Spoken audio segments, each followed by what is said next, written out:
नमस्कार। हामी चाहिँ आज माइडियाको भ्याक्युम क्लिनर अनबक्सिङ गर्न गइरहेको छौँ। साइक्लोन सिरिजमा ब्यागलेसवाला भ्याक्युम क्लिनर रहेको छ यो। सानो पोर्टेबल साइजमा एकदमै एडजस्टेबल रहेको छ, सानो ठाउँमा पनि राख्नु मिल्ने। यसमा तपाईँको डन्डी मेटलको डन्डी आएको हुन्छ, दुईटा ब्रस आउँछ होइन। यो चाहिँ मेटलको डन्डी भयो। दुईटा, एउटा ठुलो एउटा सानो कुनाको धुलो फोहोरहरू निकाल्नको लागि सानो ब्रस गरेर दुईटा ब्रस आएको हुन्छ। यो चाहिँ सानो खाले ब्रस र यो चाहिँ भ्याक्युम क्लिनर रहेको छ, एकदमै एडजस्टेबल, सजिलो चलाउनको लागि रहेको छ। 1 इयरको वारेन्टी आउँछ।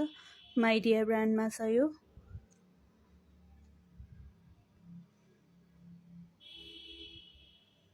हेर्न सक्नुहुन्छ हजुरहरूले, एकदम चुटुक्क परेको।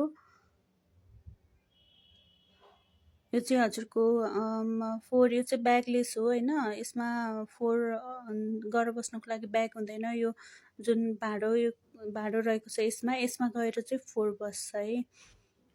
फोहोर चाहिँ यसमा गएर बस्छ। त्यो कारणले गर्दाखेरि हजुरले सलक्क खनाइदिनु भयो भने फोहोर जान्छ। हजुरले ब्यागवालामा जस्तो हात हालेर ब्याग सफा गरिराख्नुपर्ने त्यो झन्झट हुँदैन। यो चाहिँ फिल्टर हो होइन।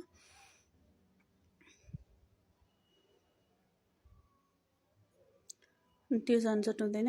यहाँ चाहिँ यो भित्र चाहिँ फोहोर आएर बस्ने, हजुरले सर्लक्क खनाइदिएपछि जान्छ। हात हालेर सफा गरिराख्नु परेन है त। एकदमै सजिलो खाले रहेको छ। रिजनेबल प्राइसमा पनि छ यो। हेर्न सक्नुहुन्छ, यो चाहिँ फोहोर आएर बस्ने ठाउँ है त।